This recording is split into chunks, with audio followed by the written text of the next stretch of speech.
big pass rusher, which is Khalil Mack, which we traded away for no damn reason. For a pack of Skittles and some hope.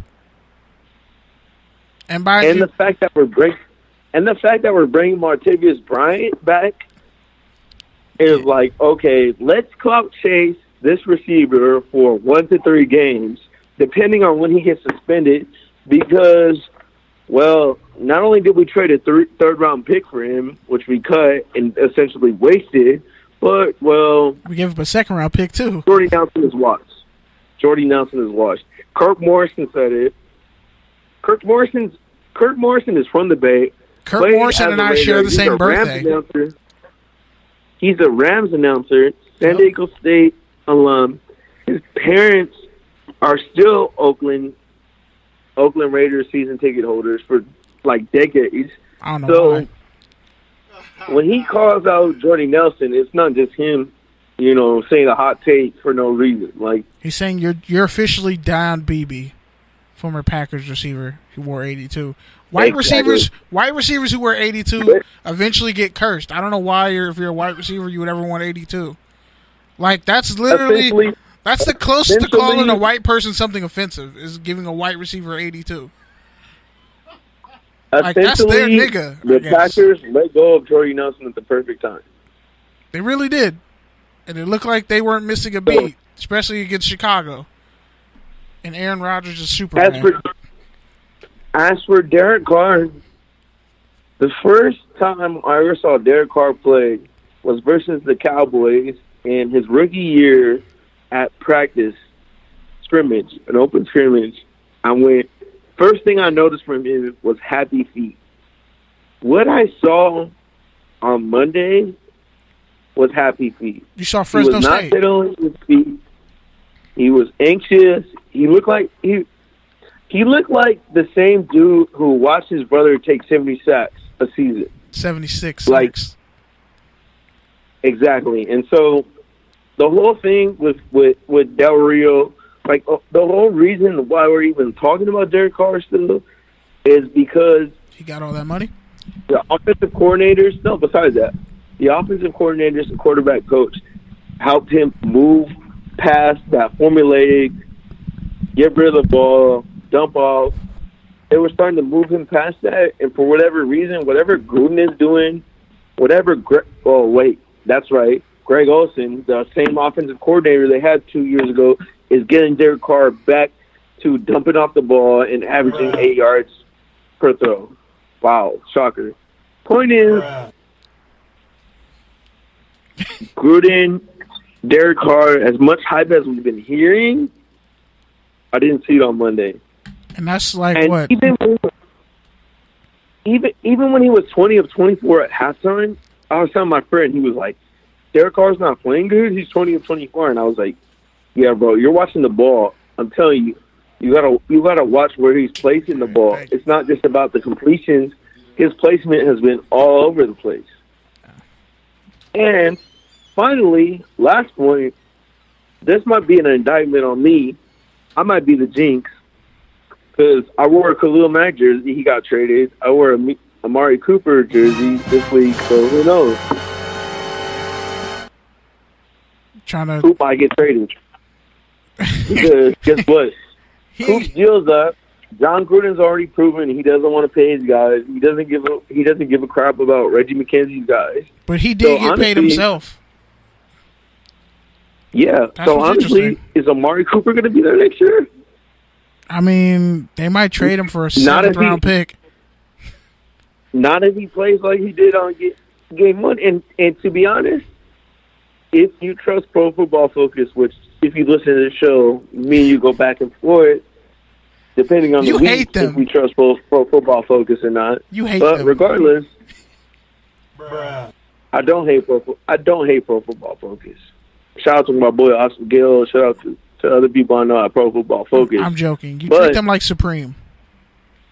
But if you look at the analytics, between Jordy Nelson and between Amari Cooper, those two receivers led week 1 with yards of separation. Like, meaning between them and a defender, they had the most yards per play between them and the nearest defender. Meaning they were open and Carr didn't get them the ball. Exactly. But he gave Jared Cook the ball. Now, you might put that on Carr because you're petty as fuck and you're mad that Khalil Mack got traded. And that might be fair considering he's always been the check down guy. Even at Fresno State, he was a high completion guy. But if you look at his background, you understand why he's a high completion guy because of who his brother is. No, it's not that. He gets the ball out fast. Fresno State at the time played in a really up-tempo Texas Tech gimmicky kind of offense. It's just they had Derek Carr and Devontae Adams, who were special players. But besides that, I mean, you watch your brother take 70 hits every game. I mean, every season. You're going to adjust, and it'll be like, hey, I'm not going to take that beating. Like, from a personal level, that makes sense. Like, but regardless of that, he's got to get his playmakers the ball. And it's not just locking on Jared Cook. Because even the passes he made to Jared Cook was jumping up, running. He wasn't hitting it in a stride. Like, Derek Carr was not in rhythm. Whether or not he gets in rhythm, I don't know. To be determined. But bottom line is, the Raiders' offense hasn't been as advertised. The defense is better than we expected, but guess what? They're missing a Khalil Mack. So, I don't know. I got a question for you, though. Because I think they signed Jonathan Hankins today, who actually his best season was with the Giants a couple years ago where he had 6 sacks. Played with the Colts. And they found another defensive tackle, too. Some other washed-up. Dude out of Denver. Clinton McDonald. He doesn't matter. Yeah, there you go. Out of Denver. But even though they didn't even activate Tank Carradine, who was starting all preseason, which, by the way, I felt like a scumbag advocating for Tank Carradine because I was shitting on him all preseason. But really, you didn't even give him a fucking jersey? You didn't even give him a chance? The veteran player, the dude who was starting for Khalil Mack all year, what sense does that make? But yeah. It's cool. So to my question, Justin Ellis went on IR. And he was given what, like $30 million? Now he got 6 per year. Yeah. Still, that's kind of a lot for a guy who isn't an elite run stuffer. And they cut Mario Edwards Jr. Now, with the fact that they're kind of lacking, let me ask you this before you get to where you're going, because I know where you're going to go. But let me ask you this: did you ever think you'd be in a situation where you would miss Mario Edwards Jr.? And here you are.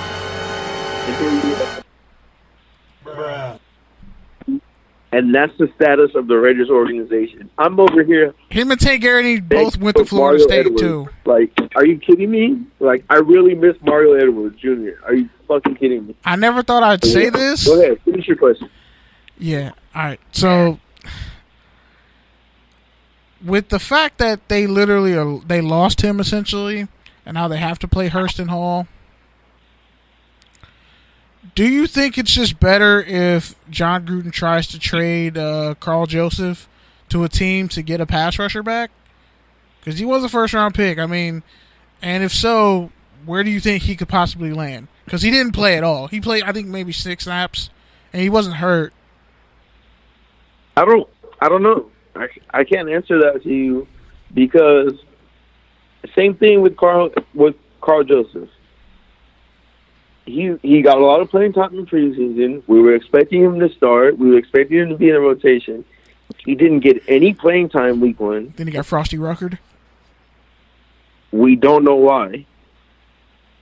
So, honestly, based off my speculation and logical thinking, I'm assuming it probably has something to do with Carl Joseph being on Khalil Mack's side or whatever.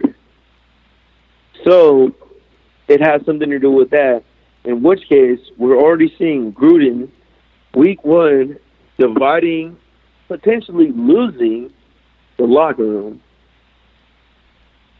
And, on that same note, the Raiders have the oldest roster in the NFL, which makes no sense if you're fucking rebuilding. If you're rebuilding play Obi Melifonte.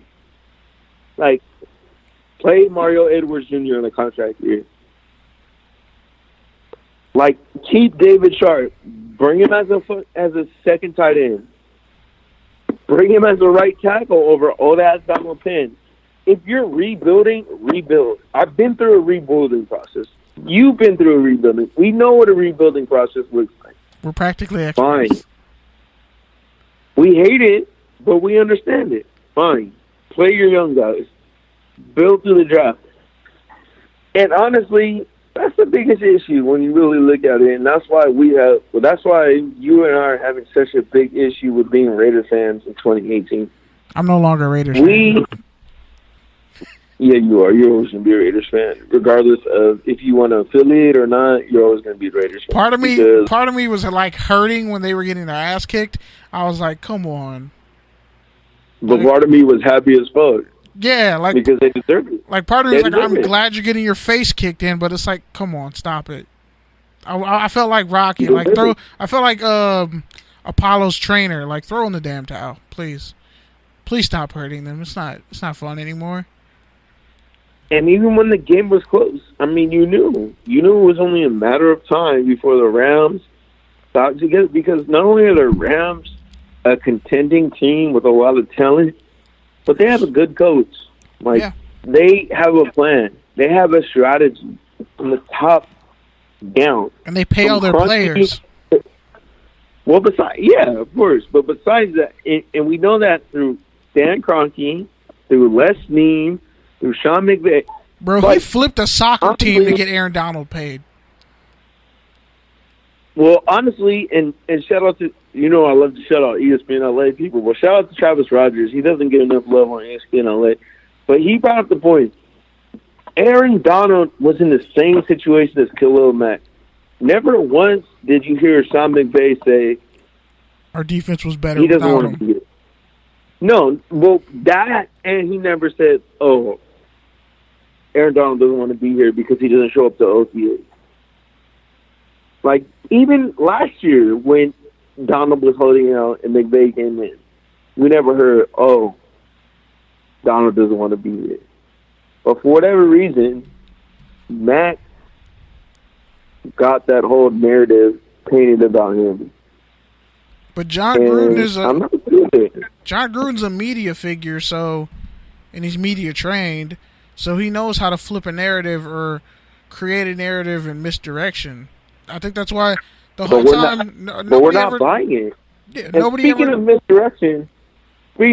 misdirection, not to geek out too much, but if you really understand how defensive line is played, all those run plays that the Rams were hitting on, 8 yards, 9 yards, 10 yards, 6 yards, those were all cutback plays because their backside defensive end was too focused on rushing the passer, which they weren't doing good anyway. Arden Key ran upfield 7 times. It was embarrassing. And shout out to Shalik Kaloon standing up and titty fighting the whole game. Every time he was on the field, you saw 91. You saw 91. Listen, he got cut. If you don't understand offensive line or defensive line play, let me break it down to you like this. Anytime you see an offensive line or defensive line men, you see their full number from a broadcast camera, like a broadcast camera. We're not even talking about game pass end zone. From a broadcast angle, live, you know they're getting their ass kicked. Because you should not see a defensive lineman or offensive lineman full number, like fully visible from a broadcast camera unless their pad level is super high and they're not getting any push or they're getting pushed back. Pro tip. Yes, indeed. Yes, indeed. But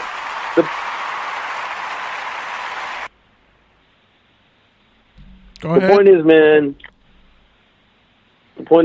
the Raiders' defensive ends got their ass kicked. And honestly, it's not even really their fault because they were all shocked when Khalil Mack went down. It was their first NFL game for like 3 of them.